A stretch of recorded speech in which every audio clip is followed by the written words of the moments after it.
சங்கீதம் 121.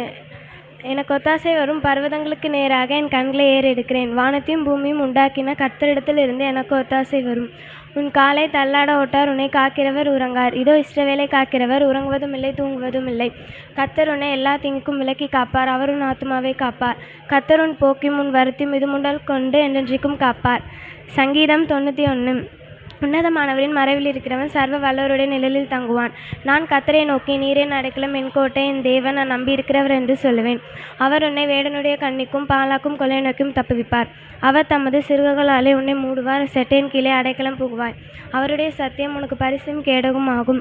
இரவில் உண்டாக்கும் பயங்கரத்திற்கும் பகலில் பறக்கும் அம்புக்கும் இருளில் நடமாடும் கொள்ளை நோக்கியும் மத்தியானத்தில் பாலாக்கும் சங்காரத்திற்கும் நீ பயப்படாதிருப்பாய்.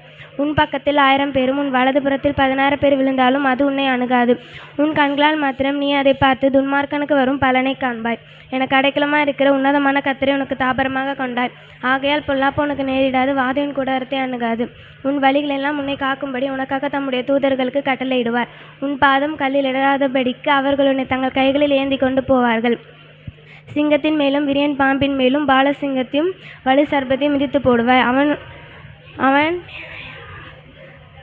அவன் என்னிடத்தில் வாஞ்சையாக இருக்கிறபடியால் அவனை விடுவிப்பேன். என் நாமத்தை அவன் அறிந்திருக்கிறபடியால் உயர்ந்த அடைக்கலத்திலே வைப்பேன். அவன் என்னை நோக்கி கூப்பிடுவான், நான் அவனுக்கு மறு உத்தரவு அருளி செய்து ஆபத்திலே தப்புவித்து அவனை கனப்படுத்துவேன்.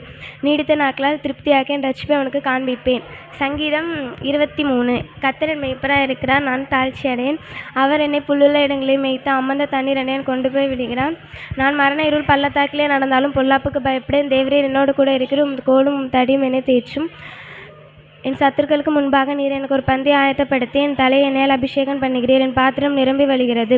என் ஜீவனுள்ள நாளெல்லாம் நன்மையும் கிருபையும் என்னை தொடரும். நான் கர்த்தருடைய வீட்டிலே நீடித்த நாட்களாக நிலைத்திருப்பேன். ஆமேன்.